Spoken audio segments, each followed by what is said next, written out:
गुरुजी आपसे ना एक प्रश्न है। मेरी बहन की शादी है गुरुजी, मेरे पापा नहीं है, तो मम्मी कन्यादान कर सकती है?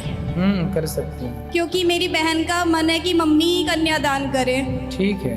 पर गुरुजी बहुत से लोग कहते हैं कि ना मम्मी कन्यादान नहीं कर सकती है। क्यों? कहते हैं कि जोड़े से बैठना होता है। तो जोड़े से भगवान को बिठा लेना, भगवान भी तो अपनी जोड़ी हैं, सबके पति भगवान है, तुम हो एक अगोचर सबके प्राणपति। तो क्या चल रहा है आपके मन में? गुरुजी क्या बताऊं, मुझे कहने में भी शर्म लग रही है।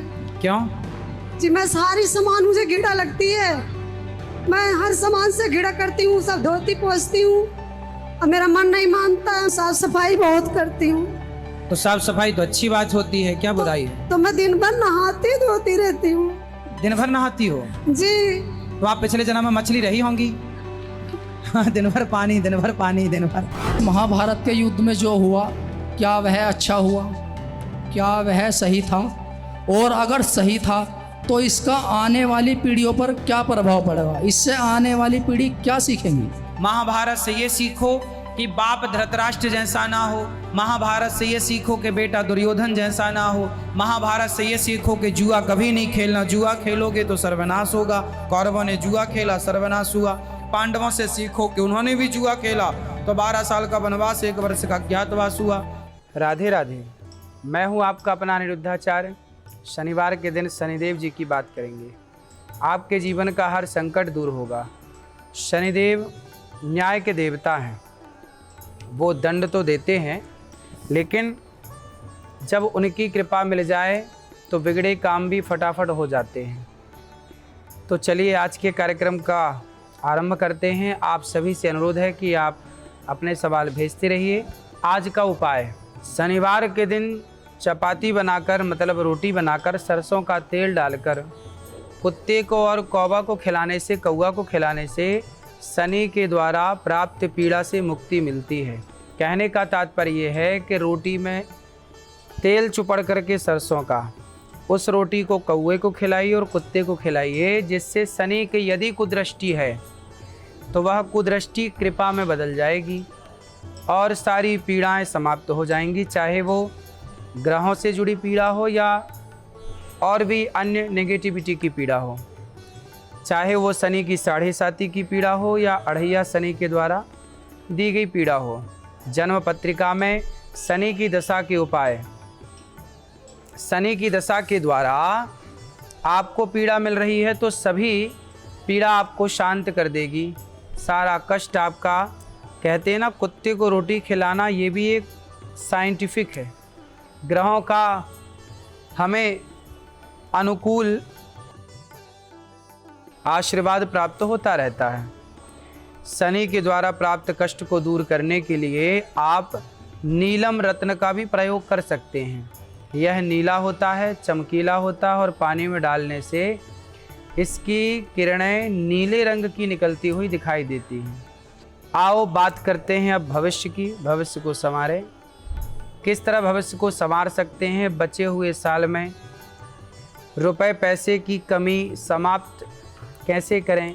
यदि कोई जीवन में आर्थिक तंगी है तो उसे कैसे मिटाएं? आपको उन उपायों का भी इंतजार होगा जिन्हें करने से माँ लक्ष्मी की कृपा आपको मिलेगी। मैं आपको एक एक करके कई उपाय बताने जा रहा हूँ। 7 मुखी रुद्राक्ष गले में धारण करने से भी धन में वृद्धि होती है। और एक और उपाय काफ़ी माना जाता है, उसमें 5.25 किलो आटा, 1.25 किलो गुड़, दोनों का मिश्रण कर रोटियां बना लें। गुरुवार के दिन शाम को गाय को खिलाएं। 3 गुरुवार तक यह कार्य करने से गरीबी समाप्त होती है, गौ माता की सेवा करने से।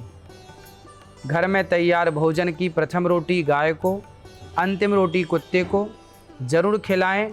इससे घर में खुशहाली बढ़ती है। घर के बीच में, मतलब आंगन में, तुलसी जरूर रखें। सोमवार को शाम के समय बिल्व पत्र के वृक्ष में कच्चा दूध, शहद, बताशा, गुलाब के पुष्प, केसर, काले तिल अर्पित करने से, घी का दीपक जलाने से, बिल्व पत्र के वृक्ष की पूजा करने से भी जीवन में सब कुछ प्राप्त होता है। गुरुवार को केले के पेड़ में दूध, गंगा जल, शहद, केसर, चने की दाल, काले तिल, को स्टील या चांदी के बर्तन में डालकर अर्पित करें और चमेली के तेल का दीपक जलाएं। शनिवार को पीपल के नीचे पीपल के वृक्ष में काले तिल, कच्चा दूध, गंगाजल, शहद, गुड़ को स्टील या चांदी के बर्तन में डालकर अर्पित करें और सरसों के तेल का दीपक जलाएं। सुबह उठते ही तांबे के लोटे में जल लेकर घर के मुख्य दरवाजे पर डालें। कोई भी दान घर के मुख्य दरवाजे में खड़े होकर ही दें। जब भी कोई द्वार पे साधु, संत, अतिथि आए तो आप घर के द्वार पर खड़े होकर ही उसे दान करें। इससे आपके घर में बरकत होती है। किसी को खाली हाथ ना लौटाएं, कुछ ना कुछ लेकर ही किसी ना द्वार पे आए अतिथि को दें। और जब भी काम करके घर आएँ तो कुछ ना कुछ घर पे बच्चों के लिए ले कर के आएँ। नमक खुले डिब्बे में ना रखें, क्योंकि इससे घर की पॉजिटिव एनर्जी चली जाती है। बंद करके ही डिब्बे को, खुले में नमक ना रखें, बंद करके रखें। अपने घर के शेष नाग वाली जो मुद्रा जिसमें भगवान नारायण लेटे हैं, भगवान विष्णु लेटे हैं और लक्ष्मी जी उनके पांव दबा रही हैं, ऐसी मुद्रा वाली तस्वीर या विग्रह चित्र आप घर में लगाएं, जिससे लक्ष्मी स्थिर होती है। सवेरे जागें तो पहले भगवान श्रीमन नारायण का, लक्ष्मी जी का ध्यान करें। इससे भी आपके घर में धन धान्य की कृपा बनी रहती है। अपने घर में नियमित रूप से पूजा करते हुए जो दीपक जलाते हैं उसमें रुई की बत्ती के स्थान पर कलावे का प्रयोग करें, क्योंकि माँ लक्ष्मी को लाल रंग अधिक प्रिय है। तो जो रुई की बत्ती बनाते हैं उसमें जो कलावा होता है वो लाल रंग का होता है। तो उस लाल रंग के कलावे का बत्ती बना करके और फिर उसे जलाएं तो भी धन स्थिर होता है। इससे धन का आगमन होता है। सप्ताह में एक बार समुद्री नमक से पोंछा घर में ज़रूर लगाएं, मतलब नमक से पोंछा लगाएं। इससे घर की नेगेटिविटी दूर होती है, घर की सारी सकारात्मकता घर पे ही रहती है, झगड़े नहीं होते, माँ लक्ष्मी का वास स्थायी रूप से होता है। माँ भगवती लक्ष्मी को सफ़ेद गुंजा बहुत पसंद है। इस गुंजा को श्री लक्ष्मी जी स्तोत्र, लक्ष्मी स्तोत्र से 2 या 5 बार अभिमंत्रित करें। गुंजा फिर पैसे के स्थान पर रखें, धन अपने आप बढ़ने लग जाएगा। जिस घर से गाय के लिए भोजन पहली रोटी के रूप में निकलता हो, वहाँ भी लक्ष्मी नित्य निवास करती हैं।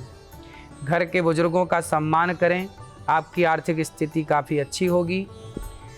आप यदि बड़े बुजुर्गों का सम्मान करते हैं तो निश्चित रूप से आपके घर में समृद्धि का वास तो होगा ही। इससे नाना प्रकार की समृद्धियाँ आपके घर में होंगी।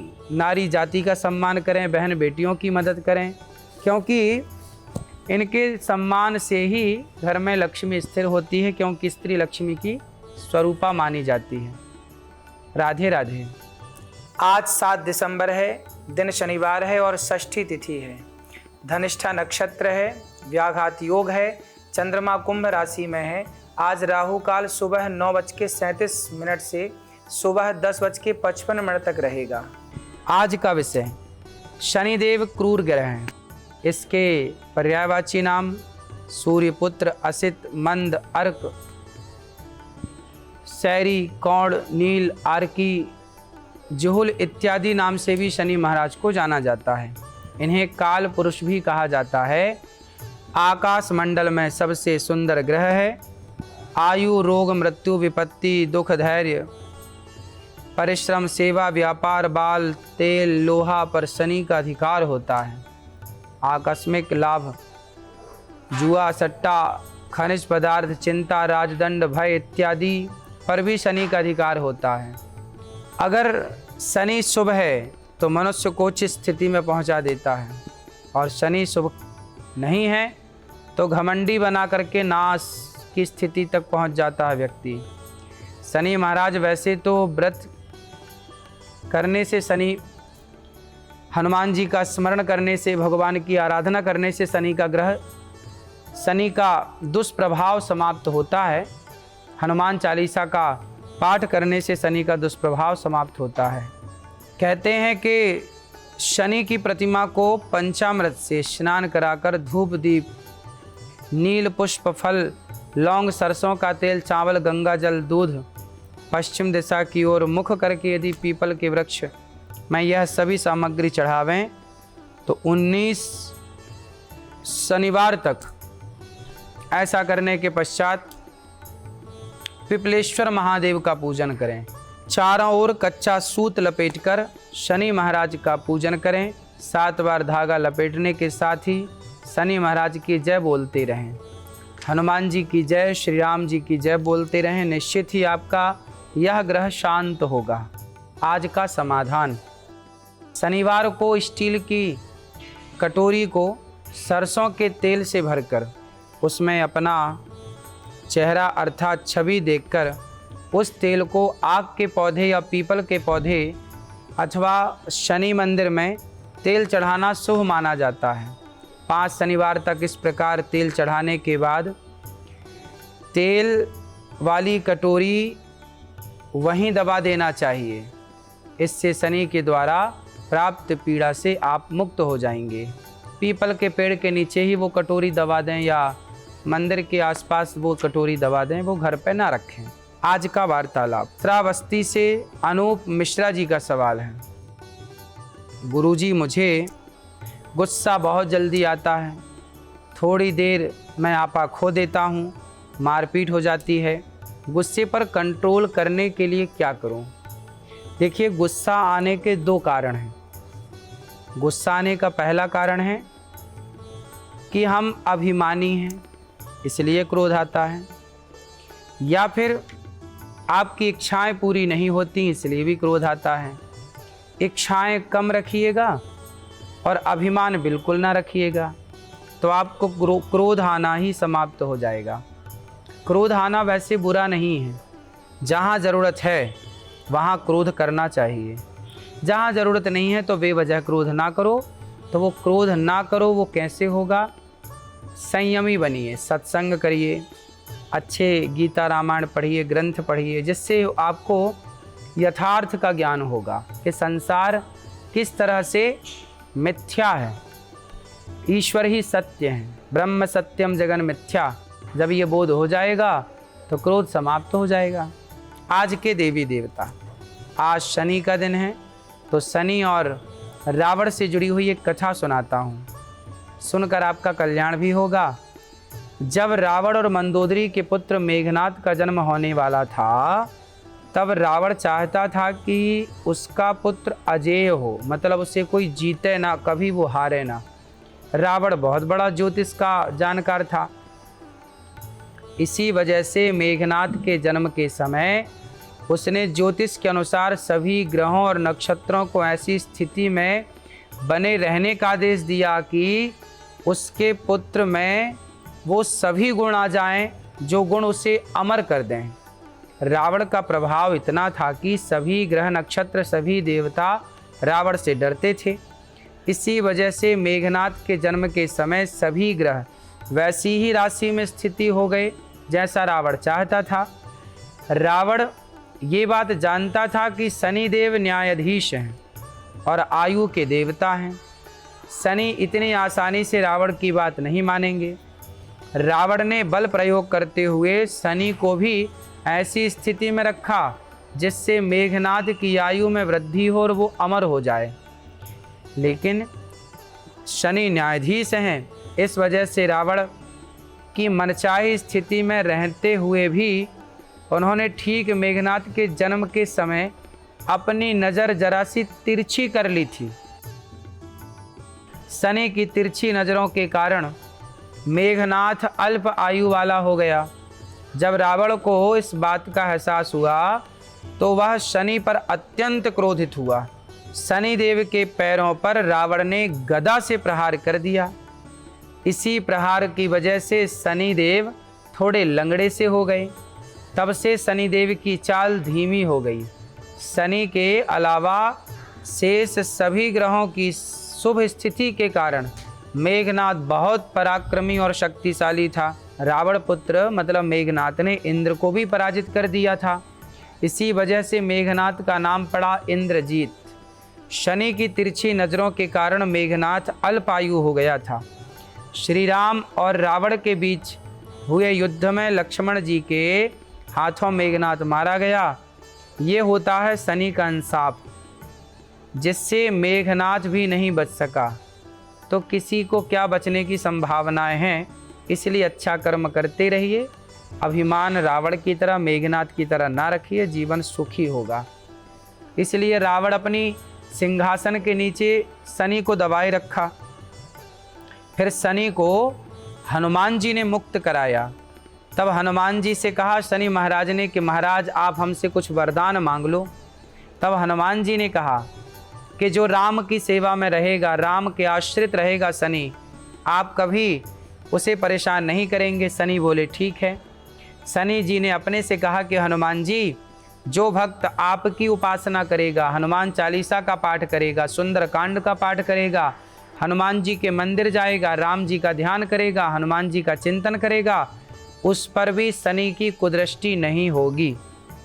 आज का गुरु मंत्र, इस दिन शनि के स्तोत्र, शनि चालीसा इत्यादि का पाठ करने से भी गरीब ब्राह्मण को और किसी वृद्ध को, अर्थात गौरी गोपाल आश्रम में जो वृद्ध माएँ हैं, जो यहाँ अखंड सेवाएं चलती हैं संतों की, इन सेवाओं से भी आप जुड़ें, अन्नदान करें, तो निश्चित आपके जीवन से शनि की दशा समाप्त होगी। आप किसी ब्राह्मण को, किसी ज़रूरतमंद को जूते दे करके काले कलर के सायंकाल के समय दान करने से शनि के द्वारा मिलने वाला संपूर्ण कष्ट दूर हो जाएगा। सायंकाल घी का दीपक जलाना चाहिए, इससे आप पीड़ा से मुक्त होंगे। और शनि का मंत्र जाप करें, ओम शनये नमः, ओम शनये नमः, इस तरह का आप जाप कर सकते हैं। आज का लकी कॉलर राजस्थान से लक्ष्मी देवी का प्रश्न है, मेरा बेटा मेरी बात नहीं मानता, क्या करूं? कोई कहता है शादी करवा दो सुधर जाएगा, कमाता तो है लेकिन उम्र कम है, क्या शादी करवा दूं? देखिए, शादी तो समय से ही कराइए, जब उसका समय, उम्र अच्छी हो जाए, विवाह के योग्य हो जाए तो ही विवाह कराइए। जल्दी भी नहीं करना है और बहुत लेट भी नहीं करना है। बेटा बात इसलिए नहीं मानता क्योंकि वो सत्संग से नहीं जुड़ा, मात्र देवो भव पितृ देवो भव के विचारों पर वो नहीं चल रहा है। माँ भगवान होती है, इस विचारधारा को यदि आप फॉलो करें, बच्चों को सत्संग से जोड़े रखें, तो हर बेटा श्रवण की तरह आज्ञाकारी होगा। सत्संग जरूर कराइए बच्चों को, कथाओं से ज़रूर जोड़िए बच्चों को। सत्संग ही बच्चों के जीवन में एक नई रोशनी, नया प्रकाश ला करके भरता है। इसलिए संगत से गुण आते हैं, संगत से गुण जाएं, लोहा जड़ा जहाज में पानी में उतराए। संगति अच्छी हो तो सब अच्छा है, संगति बुरी सब बुरा। शनि अपना काम तो करेंगे ही, अपना न्याय का कार्य तो करेंगे ही, लेकिन एक दूसरा पक्ष ये भी है कि जो व्यक्ति अच्छे कर्म करता है, सदा नेकी की राह पर, सच्चाई और अच्छाई की राह पर चलता है, तो ग्रह प्रतिकूल भी हों तो उस भले व्यक्ति के साथ सारे ग्रह आशीर्वाद देने के लिए खड़े हो जाते हैं। कहते हैं 9 ग्रह होते हैं, पर एक 10वां ग्रह भी होता है, अनुग्रह। जब भगवान का अनुग्रह होता है तो नवग्रह ठीक ठीक चलते हैं। तो भगवान के अनुग्रह के ऊपर कोई नहीं है। अनुग्रह मीन्स भगवान की कृपा। कहते हैं कर्म प्रधान विश्व करी राखा, जो जस करहि सो तस फल चाखा। कर्म प्रधान है, जो व्यक्ति जैसा कर्म करता है वो व्यक्ति वैसा फल पाता है। तो कर्म अच्छे होंगे तो निश्चित मानिए कि फल भी अच्छा ही होगा। इसलिए अच्छा फल पाने के लिए अच्छे कर्म करिए, मन लगा के अपना काम करिए। जो व्यक्ति कर्म अच्छा करता है ना, उसका भाग्य अच्छा ही होता है। जुड़े रहिए TV9 भारतवर्ष कार्यक्रम से। आपका बहुत बहुत स्वागत। भगवान की कृपा पर बनी रहे, आप सुखी स्वस्थ रहें। गौरी गोपाल आश्रम की तमाम सेवाओं से अपने आप को जोड़े रखिएगा। वृंदावन धाम में गौरी गोपाल आश्रम, जहां अखंड सेवाएं वृद्ध माओं की, अन्य क्षेत्र की रसोई की चल रही हैं। आप भी आएँ, अपनी आँखों से देखें, उन सेवाओं से जुड़ें। राधे राधे।